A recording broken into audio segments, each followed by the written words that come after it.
नमस्कार मंडळी, रुद्राज एम्पायरमध्ये तुम्हा सर्वांचं स्वागत। तर मी बनवलेला दोडक्याचा ठेचा कमी साहित्यात आणि पटकन होणारी रेसिपी आहे ही। याच्यासाठी आपल्याला दोडका, हिरवी मिरची, लसूण, कोथिंबीर आणि शेंगदाण्याचं मोठं कूट हवं आहे। तर पहिल्यांदा दोडक्याच्या शिरा काढून घ्यायच्या, कारण त्या शिरा ठेवल्या तर ते खाताना व्यवस्थित वाटणार नाही, तुम्हाला कचकच लागेल। त्यामुळे ना त्याच्या आधी शिरा काढून घ्यायच्या। शिरा काढल्यानंतर त्याचं आपल्याला तुकडं करून घ्यायचे। मग त्यानंतर मी ह्या चॉपरमध्ये टाकून त्याला बारीक केलं। तुम्ही हवं तर मिक्सरमध्ये पण करू शकता, पण आपल्याला जास्त पेस्ट नको आहे, थोडी मोठी कन्सिस्टन्सी हवी आहे। त्यामुळे मी असा दोडका बारीक करून घेतला। त्याच्यानंतर मी त्या चॉपरमध्ये हिरवी मिरची आणि लसूण पण बारीक करून घेतलं। हिरवी मिरची आणि लसूण पण जरा मी थोडंसं मोठंच ठेवलं होतं, कारण ते चवीला छान लागतं। ठेचा तव्यात तर आपण खरडून करतो, तो तर असा एवढा बारीक करत नाही, त्यामुळे ह्याची पण कन्सिस्टन्सी आपल्याला जरा मोठीच हवी। त्यानंतर काय करायचं, तेल तापलं की त्याच्यामध्ये आपल्याला मोहरी तडतडवून घ्यायची आहे। त्यानंतर मी त्याच्यात जिरं टाकलं।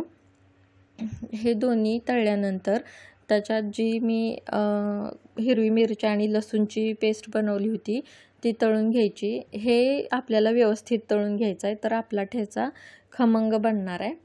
त्याच्यानंतर मी त्याच्यात किंचितशी हळद टाकली। हे तळून झाल्यानंतर जे आपण दोडका बारीक करून घेतला आहे तो ह्याच्यात टाकायचा आणि व्यवस्थित तो तेलात परतवून घ्यायचा आणि त्याच्यावरती मीठ टाकून घ्यायचं आणि झाकण ठेवून आपल्याला दोडका छान शिजवून घ्यायचा आहे। मऊ शिजला पाहिजे दोडका।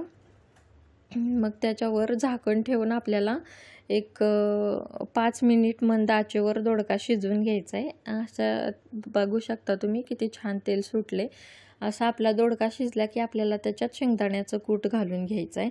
शेंगदाण्याचं कूट घातल्यानंतर परत झाकण ठेवून आपल्याला हे एक 3-4 मिनिटभर शिजवून घ्यायचं आहे, कारण शेंगदाण्याचं कूट त्याच्यामध्ये मिक्स झालं पाहिजे। अगोदर शेंगदाण्याचं कूट टाकलं तर दोडका शिजणार नाही, शेंगदाण्याचं कूट खाली चिटकून ते करपल। म्हणून आपल्याला दोडका शिजल्यानंतर जरा मग त्याच्यात शेंगदाण्याचं कूट टाकायचं। हे आपलं शेंगदाण्याचं कूट टाकून शिजवून झाल्यानंतर आपला दोडका खाण्यासाठी रेडी आहे। झटपट आणि इतका चविष्ट झाला होता, आणि त्याच्यासोबत कडक भाकरी। अरे वा, खूप छान रेसिपी आहे। तुम्ही नक्की ट्राय करून बघा, आणि तुम्हाला रेसिपी कशी वाटली हे मला कमेंटमध्ये सांगा, आणि सबस्क्राईब करायला विसरू नका। थँक्यू।